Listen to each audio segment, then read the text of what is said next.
do it. Change, change. It's a sure thing. Change, change. Expect a miracle change.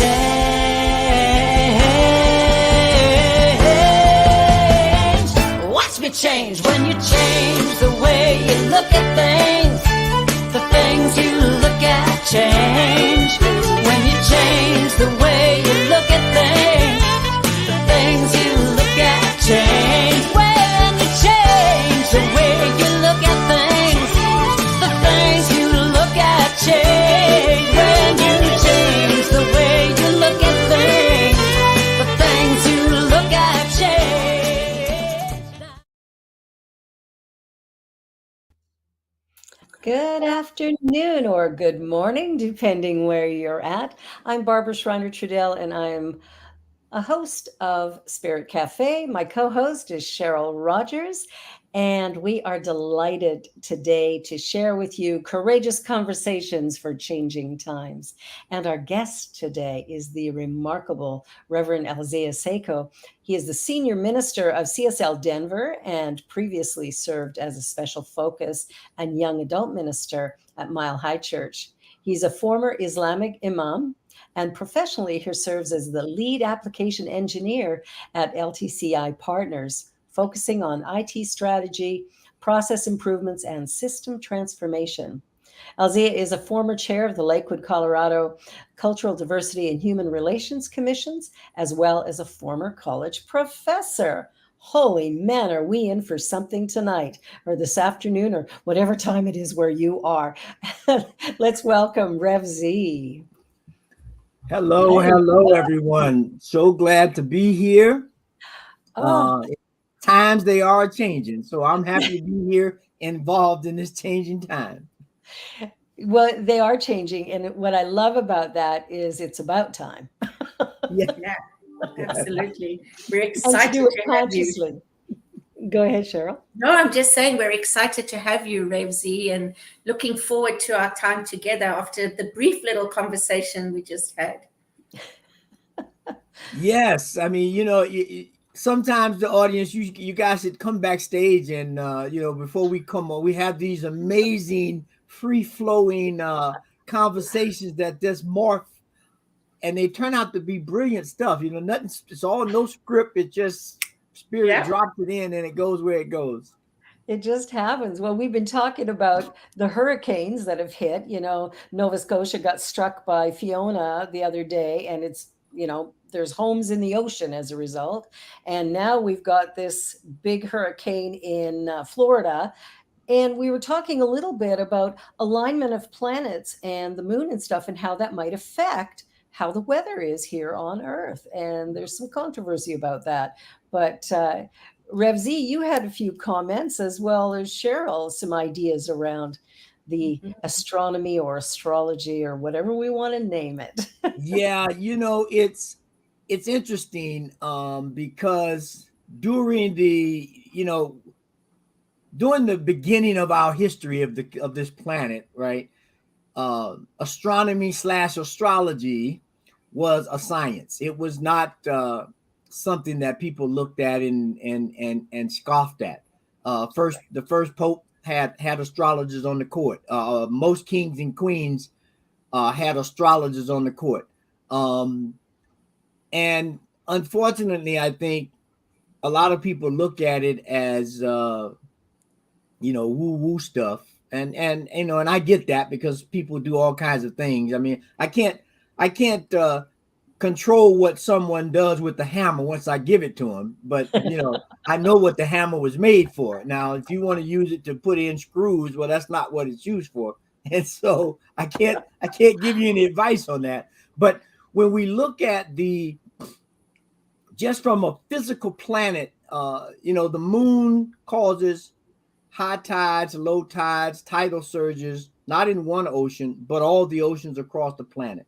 Yes. The salinity of the body is roughly the exact same as the salinity of the oceans. So, a friend of mine once told me, he says, look, I'm not trying to convince you of anything, but I'm willing to bet you dollars to donuts, he said, that if the moon has that effect on all of the oceans all over the globe, and you think it doesn't have some effect on you, I'll leave you with that. He says, I'm not trying to tell you what it means. I'm just saying that just based on the physics of the universe, there is an effect.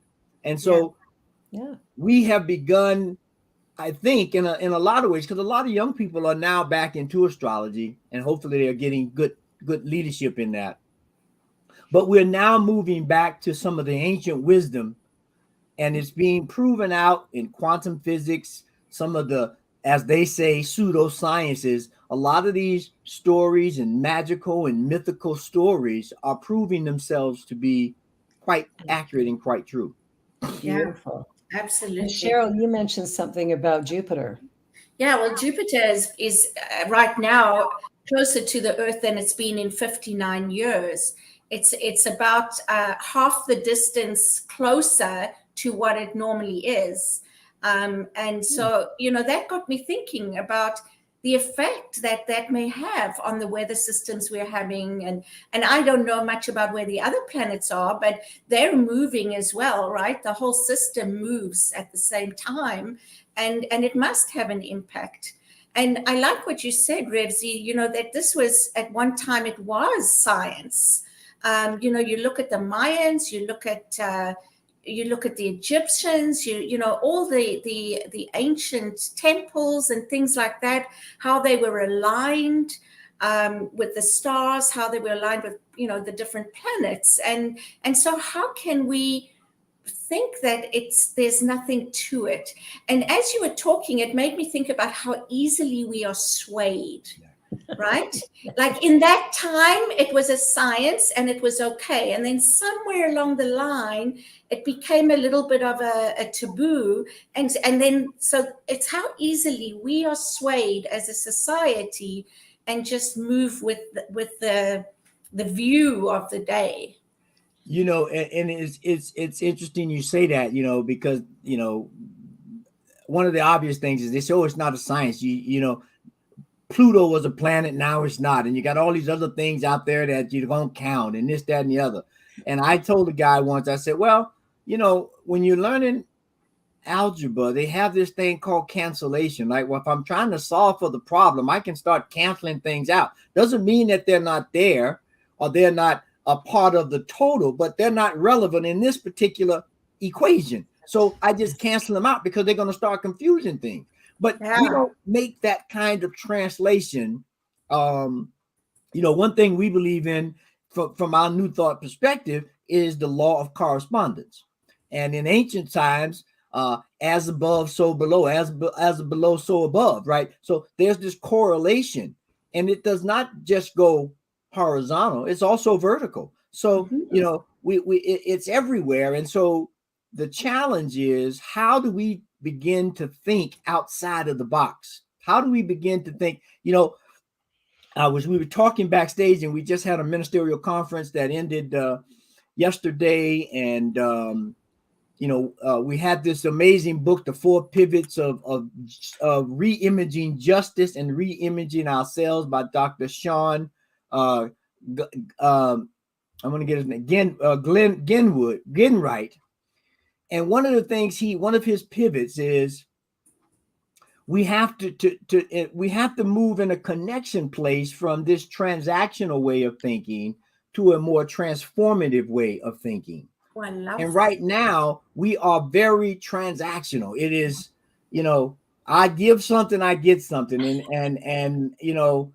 And because, we bring in the other law of cause and effect, because we associate cause and effect to be closely related, we don't always look at the long-term effect, which speaks more to transformative, right?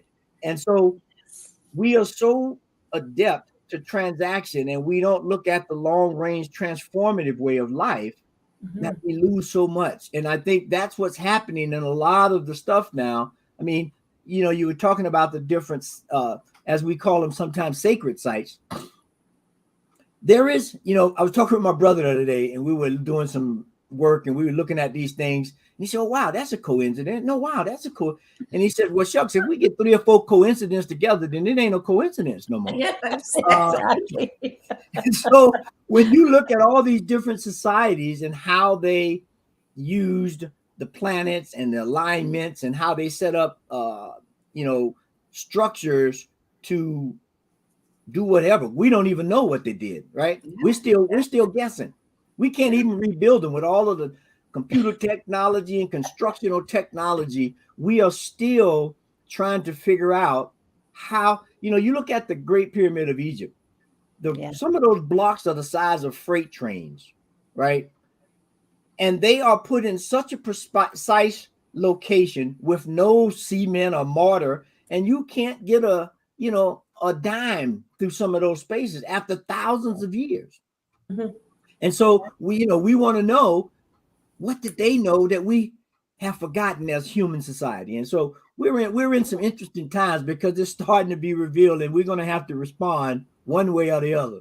Yeah. Absolutely. And even, I was talking earlier about Chichen Itza and the Mayan ruins there, and the one pyramid that, during solstice, all of a sudden you can see the body of a snake down the side of it that culminates at this carved head at the bottom. It's like, well, how does that happen? Mm-hmm. This was built many, many years ago without all the technology we have. And I don't think there's anybody here who could do it today. No. Mm-hmm. So I'm and wondering about that, tapping into that intuitive, divine aspect of ourselves, and if they were more in tune with that than what we are. Oh, absolutely. yeah, go ahead, Go ahead, No, Cheryl. I was just going to say, how could they not have been? Yes. When you look back at the ancient civilizations and how they lived and what they built and what they did, like, in my mind, there's no question, even though I know that's my perception, right? I get that, but that's how I feel about that.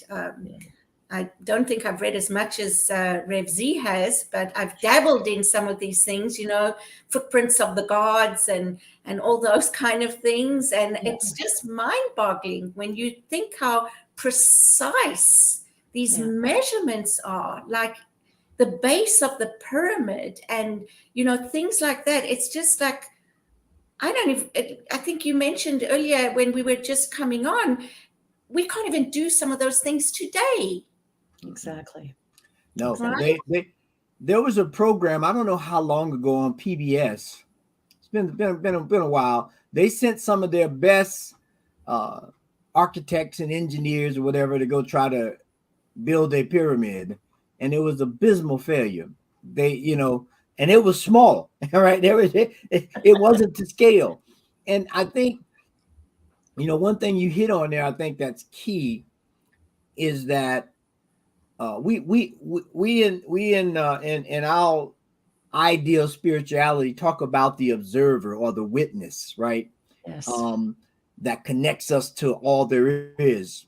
And when we look at these ancient, if you will, societies, they all had a very clear practice of observation, meditation, contemplative practices, where they shut everything down so that they could go within and be reflecting the insight or the wisdom or whatever people want to call it. Doesn't really matter. Yeah. So that they could tap into something that, if you, as you were saying, with the perception of my own little glasses here, I can't see. I mean, right now we know these waves of this program are traveling all over the globe right now. Yeah. That's And right. if you have the right equipment and you understand the right frequency, you tune right in. Yeah. But if you don't even know we exist. And I think that's what they were doing. They were going within, but they were also tuning in. They were aligning themselves with something higher, right? That's what I believe. And so, when you hear about even the shamans and the medicine people and things like that, right? I mean, they were magical, and their medicine works and worked then and today, and so again, it's like, how can we just poo-poo that stuff? How can we just deny that any of that has really great significance, but I really do believe it does, because we could learn so much from it. Yeah. One of the things I wonder about, Revzi, and I don't know if you've had any readings or thoughts, but I always think about what happened to these civilizations. Where did they go? Now there's a deep question for sure. There's $1 million question there, and I mean, because if we go all the way back to Atlantis, right, the mythical Atlantis, as they say, they haven't. There's tangential evidence all around, but they haven't found any concrete. You can start there, and then you can just go through Egypt or Mesopotamia, or all these different societies. And I think one of the theories, I will put it out there like this: one of the theories, prevailing theories, is that it's a path that we find ourselves on right now. Yes. In that, one of the theories, if we go back to Atlantis, is this: that they got so technically advanced and they could not reconcile the opposites, right? One of the spiritual principles is, the only difference between North and South is a degree, right? And so if I start fighting over 1 degree and trying to make a point on that 1 degree when there are hundreds or thousands or infinite other degrees, I lose perspective. Yeah. And so now we get this, what we're into a little bit now in our culture is this imbalance, separation, this not looking at thing in dualism and not duality, because duality says that there are 2 sides to every coin. And we know that we have an outside body, we got an inside body, we got up, we got down, we got left, we got right. So the opposites are just showing you different aspects of the one thing, right? There's no such thing as hot and cold. There is temperature, and there are varying degrees of temperature. If I go to the extreme left, let's say, it's hot. If I go to the extreme right, it's cold. But there is one thing. I'm looking at it in a various, aspects of itself. And so when we look at the globe, the universe, it's the same way. It's one thing, but I love this quote by Alan Watts. He said 2 things that I love. He said, as long as we keep getting sharper knives, we're going to find smaller and smaller parts. Right. So the more I can cut it, I'm going to keep finding something that's there. And we've proven that with the Hadron Colliders over there in Switzerland, where they keep doing the bangs they're finding new quarks and Higgs bosons and all these different things. Yeah. Then the other thing he said is, we have to live life in oscillation. We have to live life at the macro, at the micro, macro, and the in between. And I have to oscillate, because if I get stuck in the micro, I know very well all the details, but I lose perspective.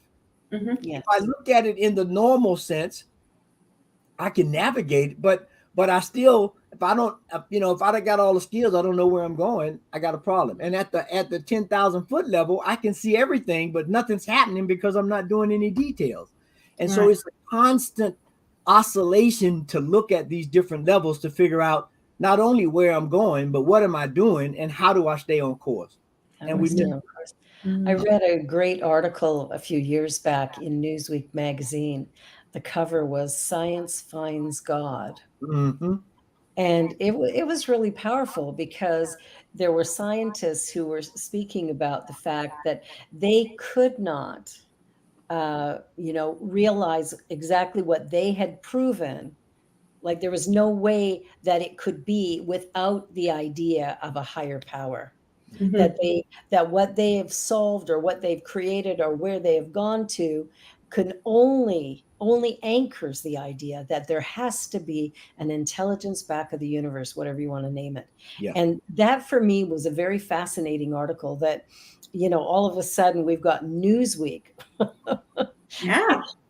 Giving some interesting news and an interesting perspective, and scientists become rabbi, and things like that. It was really quite remarkable. And I look at stuff like that and I go, we're evolving in consciousness, right?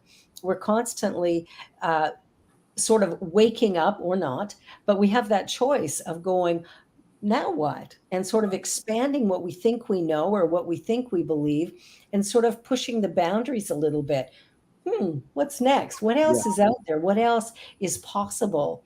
And I Mhm. think that's what's really exciting. And then when we think about astrology or astronomy, it's like, well, what is the impact? People Hmm. talk constantly about Mercury's gone retrograde, and I'm going, okay, I don't really know what that means, but it seems like it impacts anything that has to do with electronics or Mhm. whatever.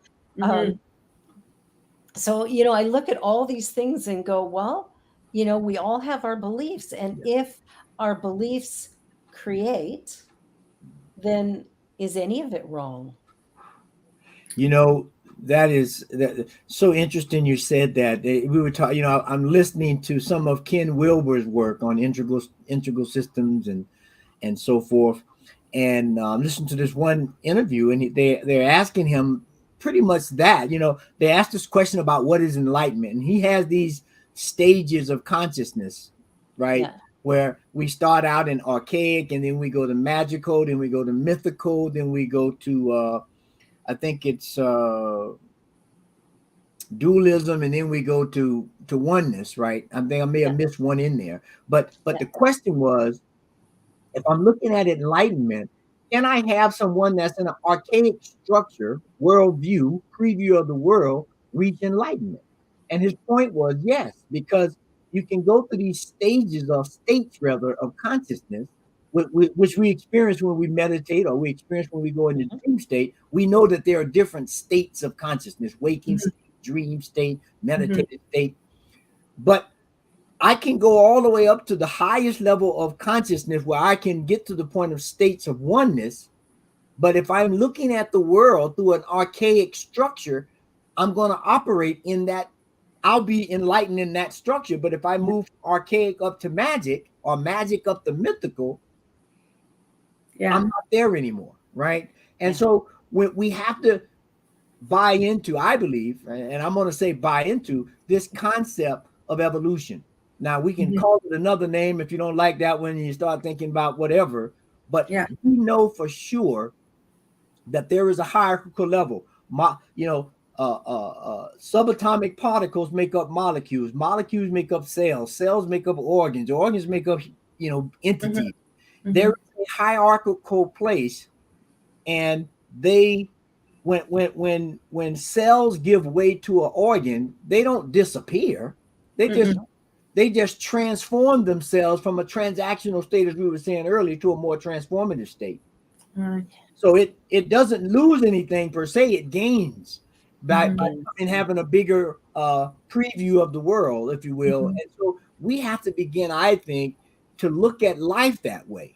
And maybe demeaning to some, look at ourselves as just little cells that need Mhm. to, come together as a family or community or world or whatever, because that model is all over nature. It Right. is. Yeah, and I think of myself as the micro of the macro. I can't separate from it. I'm an aspect of it. But so whatever's going on in me, I often look at, like, if I get a disease in my body, well, if I look at the macrocosm, we see those areas that we could call dis-ease, Yes. right? Yeah. Whether it's a war in Ukraine, or it's a war in the Middle East, or it's violence in our schools, whatever it is an effect of consciousness. Just like in my own body, I will create an effect of consciousness, such as arthritis or cancer or Mm-hmm. whatever the case may Mm-hmm. be. And it's like all of this energy is happening and moving all the time Mhm. according to consciousness. Yes. Mhm. And that's why expanding consciousness is part of that evolution. It's not just about a physical evolution. It's our consciousness, which is what you were talking about with Ken Wilber. He's talking about the evolution of consciousness. Yes. Yes. Yeah. And the whole idea of consciousness affecting physical, right? If I want to get in shape, I have to have a conscious idea about being in shape, and then I have to move that conscious idea to a physical activity to Mhm. Yeah. make the change, right? Mhm. And some of these things are so simple if we just stop and try not to be too fancy. Try not to be too, Mhm.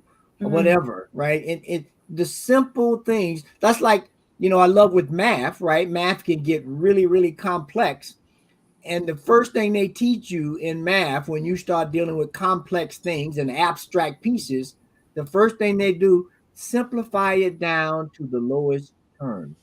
Whatever it is, whether it's a fraction, whether it's equation, we need to simplify it down so we can get to the heart of it, right? We have the whole idea of the Fibonacci sequence, right, where things repeat themselves, right? And so they have these studies where you take a one floweret of a broccoli and you put it up against the whole broccoli, and the symbol, the shape looks the same because it's the one pattern that keeps replicating itself over and over again.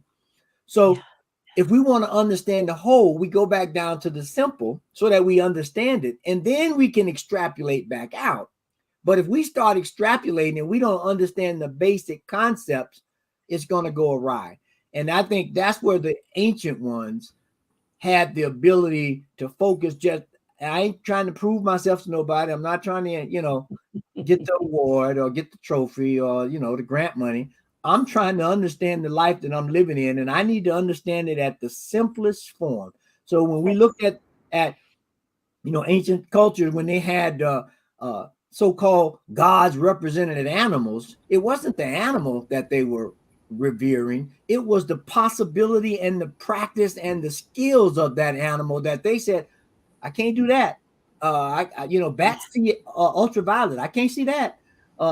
See infrared. I can't see that. I have to get a whole nother apparatus to try to see that. And somehow they figured that out. Yeah, it's very cool. We're going to take a little commercial break here. You're watching Spirit Cafe. We're so glad you're here. Our guest is Rev Z today. And boy, we're having a fun conversation that's going places I never even thought they would go. And it's wonderful and exciting. Be right back.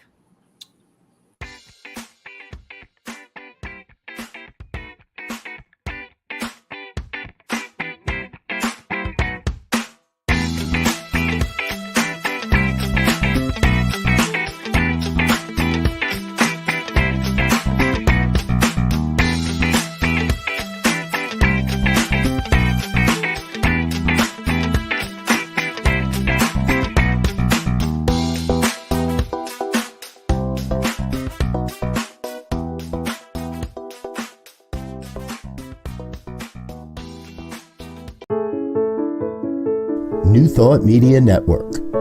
We are a global broadcast network of positive music, media, and entertainment, inspiring humanity's evolution along the journey of enlightenment and creating a world of love, peace, empowerment, and prosperity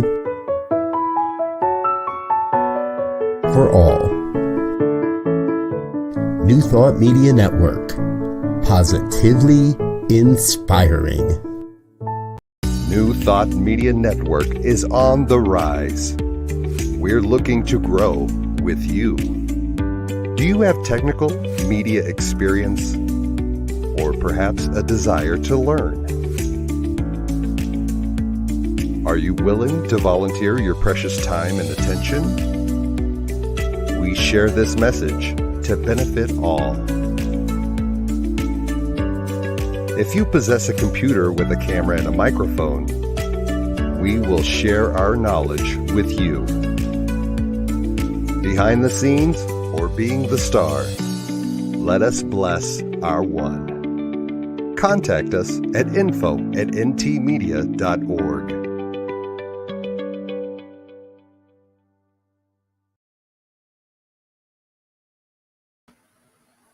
Welcome back. You're watching Yes, Spirit exciting. Cafe. Yes, we are. Spirit Cafe, and it's just so exciting. I'm thoroughly enjoying this topic very much. I'm wondering where would you like to go next with this, Rev Z, or would you like us to? I think as we've been talking about evolution and the progression of things, I think the next movement from where we've kind of at least created a container for people to explore ancient cultures, ancient wisdom, and Ernest Holmes said, don't take my word for it. Do your own study, practice, and put this stuff to work in your own life. So I think we've created a container and hopefully some curiosity where people can go and look at some of these ancient ideas and wisdoms and teachings to figure out, okay, are they relevant today? What kind of foundation have they set for us? And I think, the next logical step is this futuristic aspect. Where are we going now? What is the next evolutionary step in life, really, right? And so I think one of the key things that always comes up is this idea of holism or oneness or unity. And I think ancient cultures have given us ample evidence, and we see it now, especially with quantum physics, that it all comes together at some point. Mm-hmm. Yeah. And so I think for me, I know one of the things that I'm trying to get into my life is, and it can be hard. I'll just, let's not do what some people do, try to make everything easy. Some things are hard, all right, and that's the way it is, right? Yeah, absolutely. And so my thing now is understanding the energetics of the body. Our body we are an electric magnet, right? Yes. And that's just, if I had a heart attack right now, I would want somebody with some electricity in that defibrillator to restart my electrical system here, which gives me life, right? The Stein kind of thing, right? It's alive. And so, I think now what we have to do in at least one aspect is understand the subtleties of life, which is energy, and we know that energy moves in various ways. And we said in the beginning about how this show is just energy moving through the airways. And when it's in tune, it pulls it down. So if we begin to look futuristic, how do we tune our bodies so that we pull in the information that gets translated into different programs, different ideas, different structures to accentuate the wholeness, the oneness of life, and not the separation of life, which we seem to be stuck in at this point in time.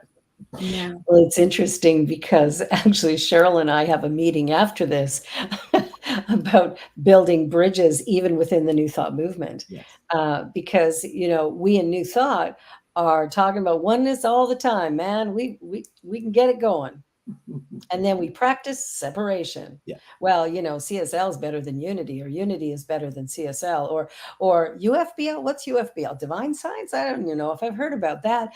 AGMT, ANT. Come on, what is all this stuff? INT, what's going on here?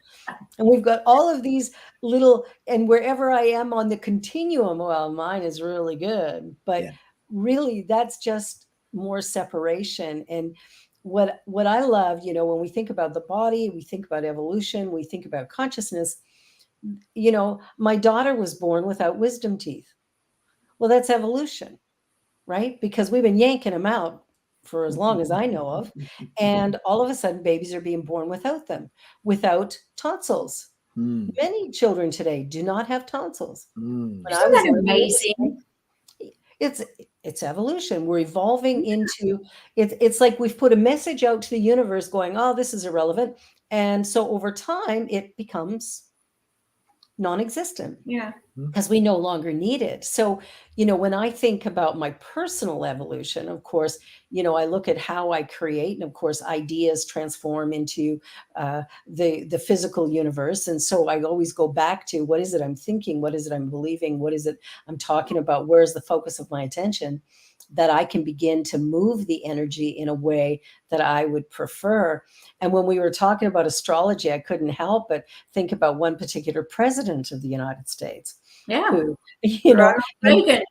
Ronald Reagan, like they were, like, oh yeah, check that out, the actor, but the reality is that there's some information there that maybe we don't fully understand or comprehend, but there are messages that are constantly evolving. Years ago, a very dear, sweet friend of mine who passed away 20 years ago. But her and I had a conversation. She was a psychic. And so people have different ideas about psychics, and I'm sure some of them are, fly by night, give me your cash kind of guys. But this woman said to me, the last reading we had together, because she used to love to do this, and I would just take it with a grain of salt because she was my best friend. It's like, yeah, whatever. So she said to me, this is December 31st of 2001. And she said to me, well, next year you're going to get married. And I'm thinking, I ain't even dating. Mhm. And then the second thing she said to me is, you're going to have another child. And I went, oh, okay, I think you finally lost it. You used to be a good psychic. I don't know anymore. A couple of months later, I meet my husband, Pierre, and we get married in October of 2002, right? She had said this in 2001, 2002. And I'm like, how does that happen? We're going to celebrate our 20th wedding anniversary next week. And it's like, and I'm like, oh, okay. So we get together. My husband's never been married before. And he's like, well, would you be willing to have more children? Because my 3 were all grown up. And I'm going, well, I don't think it's possible, but okay. And I had said to Carolyn at the time, I said, well, there's no way that I'm having a baby. Number one, I'm like 44 years old. So like, sorry, the train has left the station. And the second thing is, frankly, I don't want any more children. Mine are growing up. I got a little freedom happening here. Yes. And so Pierre asked me about it. And I said, well, I don't think I can, but I'm willing to explore the topic. And he said, well, if you can't have kids, would you adopt? And I went, okay. So now we go back to science. And my baby girl came out of the in vitro fertilization process. And, I always say never, because when you Yes. do, it's probably going to manifest. So, Yes. so I now have a 17-year-old. I'm 65 years old. And I'm like, what was I thinking? But I'll tell you, greatest gift ever. Yeah. But again, science and ideas and thoughts, all of it kind of morphed together. But Carolyn was right. Yes. Mhm. Yeah. Now, she died 2 weeks before my wedding. She died in 2002. Oh, wow. And so I did her memorial service about a week and a half prior to the day of my wedding. Mhm. Wow. So it was a real emotional, because she Yeah. died very unexpectedly at age 52. Mm. So I was, emotions can't even begin to describe it. But everything she said came to pass.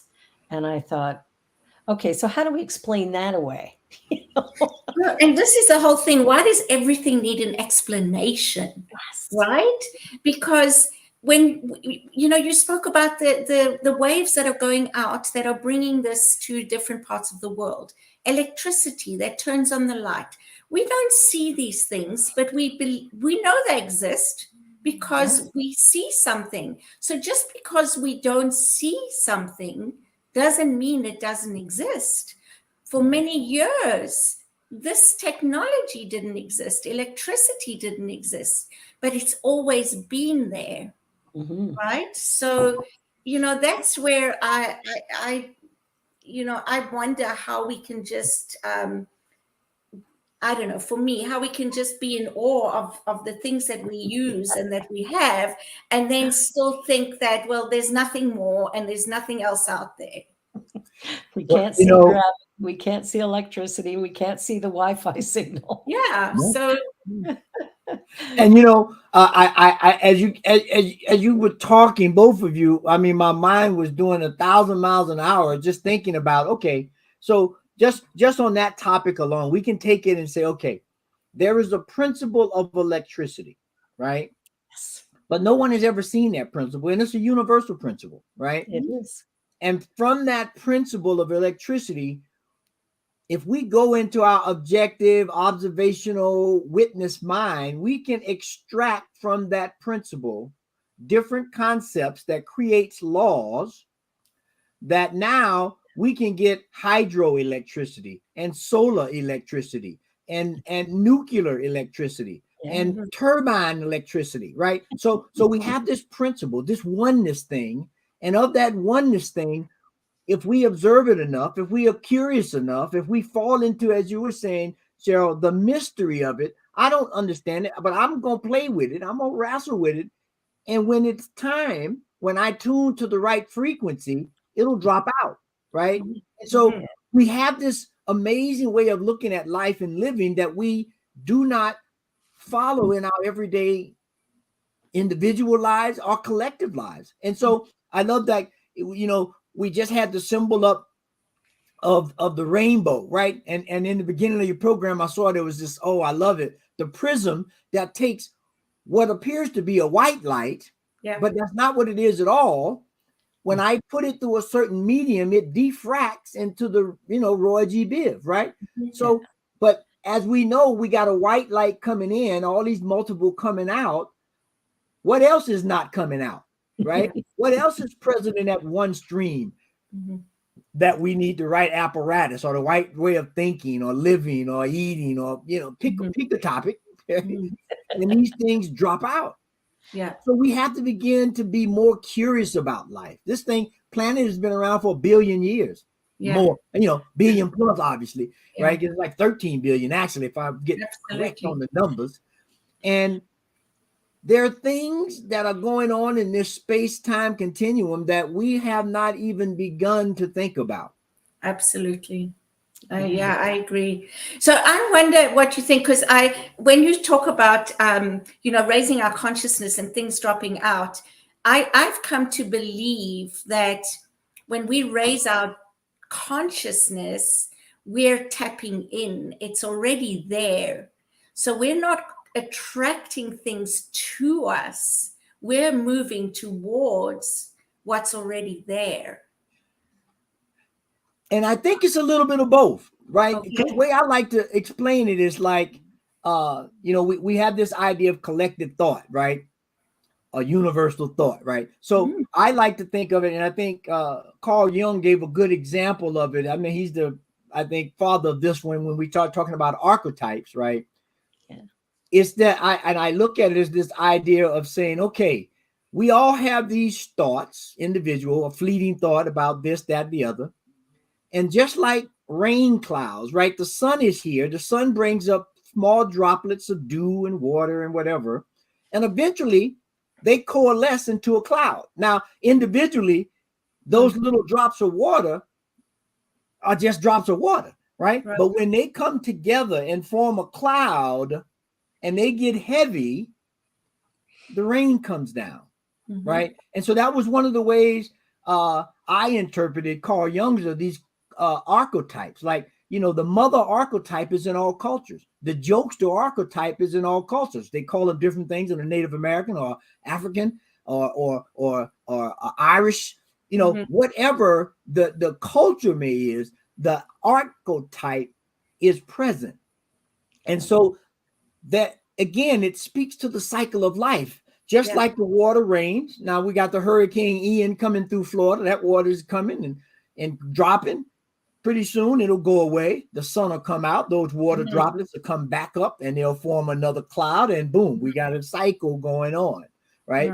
When we look at the hurricane itself, it's a spiral cycle going around. And so in nature, which by the way, the ancients felt that the most important scripture was nature itself. Because it's unfailing. Hurricanes been doing what hurricanes been doing for billions of years. Yeah. And so there's a wisdom there, whether we want to call it that or not. There's an understanding. There's a allowing this energy to move through it. That it all right. Well, I'm gonna tear some stuff up and I'm gonna fix some stuff on the other end. I mean, that's just life. Yeah, that's kind of like Trump. Cold, but I'm not trying to be cold. No, that's kind of like Trump, right? Come in and mess everything up just to bring everything to the surface so we could look at it. Yeah. Right? It's the same. It's like a hurricane. It's just moving. It's moving what already is, bringing it to the surface so it can be reordered, restructured, and create cleaned up. Yeah. Cleaned up. And definitely, my heart goes out to everyone down in the Hurricane Way. I have family that are right now in the direct hit line of that storm. I just spoke with my nephew and I said, hunker down, boy, don't be safe. And so we know that life, this is life, and we need to start trying to, I believe, fantasize what life could be and deal with what life is, and then create a new a stand or a new engagement with life, which can become a fantasy, but we have to be participants in it. We can't just expect it to happen. Yeah, absolutely. Yeah. Yeah, there's And this. Oh, go ahead, Cheryl. no, I was just going to say, and it starts with each one of us, right? It starts from what's going on within each one of our hearts, our minds, our thoughts, with our own consciousness. Yes.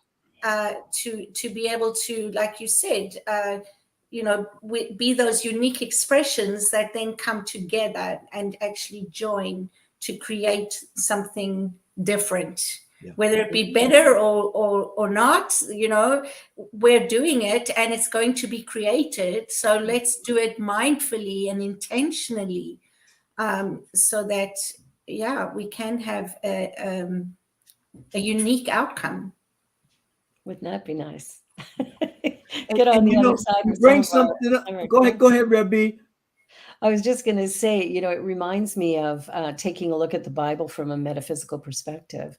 Really, it is the journey of humanity. We go from, the murdering, the stealing, the breaking down of things into the consciousness of the Christ, which happens in the New Testament. And it's like it's the human journey. It's that path of finding myself. It's finding in my center, we call it transforming humanity into the sacred, authentic self.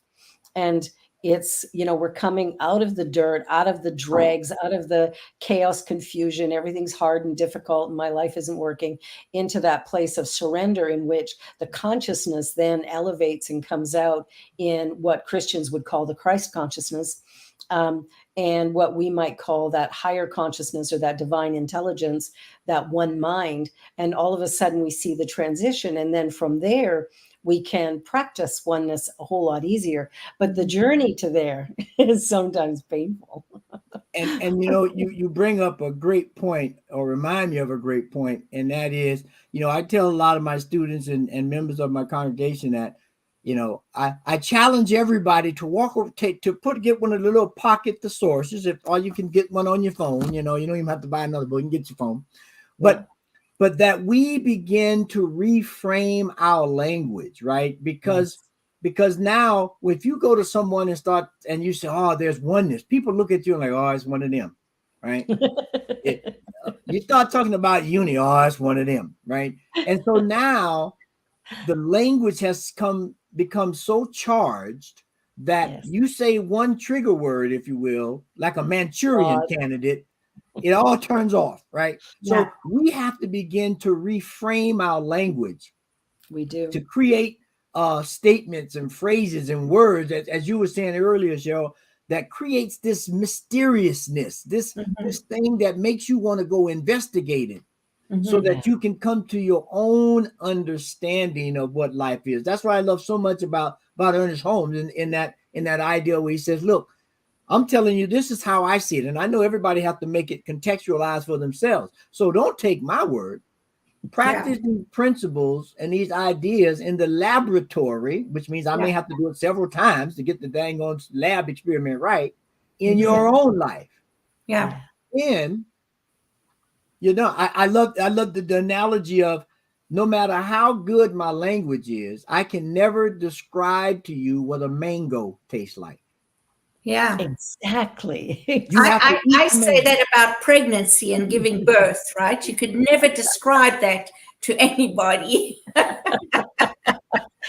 But it can be different for everybody. Yeah. But there's that commonality that once you ate the mango, or once you've had the child, that you can start talking in half sentences. I remember, and I remember, and because there's an unspoken language there from experience that cannot be spoken of. 100%. When I was, I don't know how old I was. My mom still tells the story. I think I was about 18. She was trying to give me some advice or something. And I said to her, I know you're trying to help me and I know you care, Mom, but I have to experience it myself. Right? And that's really what you're talking about. You can't, and you made a comment a couple of weeks ago, we were in the show, you can't, I think you said, you don't know anybody's experience until you've walked in their shoes. Yes. And you know, and so that's the same thing for me, right? When we're talking about those kinds of things, that was a conversation about race and racism and Yes. and all the inequities we've experienced in life, and some of us so much differently and more in other ways that we can't relate to. And so it's the same thing. We can talk about it, but we will always talk about it from a different space if we haven't actually experienced it. And if and part of, for me, what experience means is when we have this curiosity and this learning, this need to learn and understand, as we grasp things, I believe, it's embodied in us. And that's how we're able to talk about it. Whereas for me to try and talk about a book that I've just read, I can tell you that book was absolutely fantastic. You've got to read it. Ask me what it's about. I can't remember. Yeah. Really? It's like the ancient wisdom that says, those who know do not say, and those who say do not know. Because once you've touched, in the Christian tradition, once you've touched the hem of the garment, or in another tradition, once you reemerge back into the oneness, there's no way for you to describe that. So you just like, I can give you some little point. It's like the hand pointing at the moon. That's all I can do is point to it. Yeah, exactly. And what I love about these conversations is that we're all on this journey of exploration of, the big question, who are we and why are we here, right? and so I love these conversations because it also, when I hear something from someone else, from their reading experience, knowledge, or whatever, it can prompt a thought. It might shift something I think I know, because we only think we know things. I don't know that we know anything. And it also then prompts me to be curious and maybe delve into that deeper, And so for me, that's really what, for me, life is about. And choosing to experience that. Yeah, I love that. I love that. I love having conversations about God, because so many people have trouble with that word. And so I did a talk a while ago, oh God, now what? And just talking about, like, we can't know it. We can have an experience of it maybe, but for the most part, we have no idea of what that means. And I remember my daughter saying, oh, I don't believe in God. And I went, well, yeah, that's because you're talking to people who are talking about some guy in the sky who's aiming judgment at us all the time. And I said, that's not my concept. That's not the concept you've been raised with. So of course you don't believe in that, but you believe in creativity and possibility. Well, isn't that divine? You believe in imagination. Isn't that tapping in somehow? We love, we unite as one. All of these different experiences we have, all of it is happening in this one universal whatever. But we can't know it. We can't really describe it. And one word sure as heck isn't going to define it for us. And if we have, I said, call it Fred, call it whatever you want. I mean, ultimately, you'll never know what it is anyway. Yeah. And probably the more obnoxious the name you can call it, the better, right? Because I can't get fixated on it, right? I can't romanticize it, right? And so, because I think that's what happens often is that we get into our different isms, if you will, and we try to nail something down like water, right? Well, you ain't never gonna nail water down. You can try, and then if you think you have, and you start explaining the world from nailing down water, your whole image is gonna be off, right? And so that's what we've done. We tried to take this fluid thing and nail it down so that we can feel comfortable, so that we can pontificate, so that we can, exercise some whatever over something or someone else. And at any given time in real life, you could be on the top or you could be on the bottom or somewhere in between. Mm-hmm. And it's all good if you understand the evolution of life, the evolution of consciousness, the as you were saying, the adventurous hero journey and shero journey that each of us are on, and just give into it. Yeah, be with what is and watch it evolve. I think that's the interesting thing is, can I just be okay with not knowing? Because the truth is, I don't know what I don't know, and I don't know a lot. I don't know a whole lot more than I do know. So that sort of opens up a whole can of worms, shall we say, of exploration, possibility, curiosity. Even when I'm teaching classes, it's like somebody will ask a question, and sometimes it's like, "Well, I have no idea." Yeah. All right, let's just sit with that. Let's see what where that takes us, because I think exploration of possibilities is exciting too, because anything is possible. We're not bound or limited by anything at all, except our own beliefs. I'm just thinking about the word exploration. We were talking earlier about math and how you make substitutions and X things out. So I just had this redefinition of exploration, is that we X out those things that are not relevant or whatever, and we transport or import those things that are needed. So we have this exploration of life by looking at it and turning it and holding it and up and down it till it becomes a part of us, so that we can now own it. And that's what, when you look at all these hero journeys, and now we have the superheroes, which are another hero's journey, right? It's all about overcoming some challenge or getting in true alignment with the principle, whatever that principle is, whether it's justice or whatever. And when they can do that, when they can get beyond themselves and align themselves with the principle, they can withstand at that moment whatever the obstacle is, right? I mean, it's a story that we happen to go through every day. Absolutely. Every day, every minute. Yeah. And there are many ways, many ways. Yeah. Many paths of exploration. Many superheroes, right? There you go. And sheroes. There you go. Absolutely. Final words. Rev Z, what have you got for us today? We just ended on that's it. We should each go out and explore our heroism and sheroism and figure out what our kryptonite is, who our arch nemesis is, whatever, all these things that are keeping us from getting in alignment with the principles of the universe, so that we can bring forth our gifts, our superpower, our oneness in exploration and exhibit it to the world. I love that, Rev Z. Thank you. Cheryl.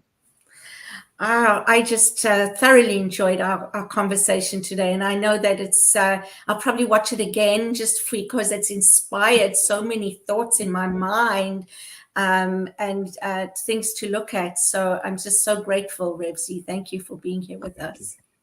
Thanks, Cheryl. Well, I'm really excited too, because this conversation went in many different directions than I expected, and I am thrilled about that. And Rev Z, every time you and I get together, it seems like something remarkable occurs that probably was never expected, but here it is. So I'm looking forward to the day that you arrive in Toronto, so we can do this in person, which would be really exciting. Anyway, thank you. You are truly a gift and a blessing. Cheryl, my beloved sister, you are my most awesome gift. And I just want to say to everybody who's watching today, thank you for being here. We love you. We appreciate you. You've been watching Spirit Cafe with Cheryl and Barbara and our beautiful guest, Rev Z. We'll be back again next week. Stay tuned. See you then. See you then.